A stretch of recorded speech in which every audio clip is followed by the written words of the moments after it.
உண்மையான சகோதர சகோதரிகளே, உங்களில் ஒருவன் சத்தியத்தை விட்டு விலகி மோசம் போகும்போது மோசம் போக அவன் திரும்பினால் தப்பிப்போன மார்க்கத்தினின்று பாவியை திருப்புகிறோன் ஒரு ஆத்மாவை மரணத்தினின்று ரட்சித்து தொல்லான பாவங்களை மூடுவான் என்று நாம் முதலை அறிந்து கொள்ள வேண்டும்.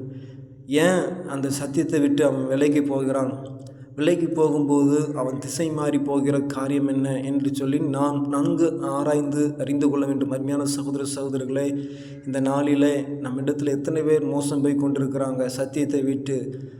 சத்தியம் என்ன பொய் என்ன என்பதை இந்த உலகம் இன்றைக்கும் தெரிந்து கொள்ளவில்லை. ஆனால் அதில் ஒருவன் திசை மாறி போகும்போது, சத்தியத்தை விட்டு விலகி போகும்போது, அப்படி விலகி போன அந்த மனுஷனை தப்பிப்போன மார்க்கத்திலிருந்து பாவியை திருப்புகிறவன் யார்?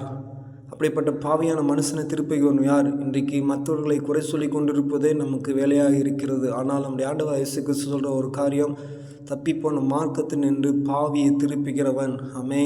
நீ போன வழி சரியில்லை, நீ இப்படி தான் செய்யணும் என்று சொல்லி அவனை திசை திருப்பி விடலாமா? இல்லை. அருமையான சகோதர சகோதரர்களே, அந்த மனிதனுக்கு முன்பாக ஆண்டவராகிய இயேசு கிறிஸ்து நற்செயலானது நம்மிடத்தில் காணப்படும் போது, அந்த நற்செயலின் நிமித்தமாக அவன் என்ன செய்வானா? மனமாற ஆண்டவர் அவனுக்கு என்ன செய்வார்? உதவி செய்வார்.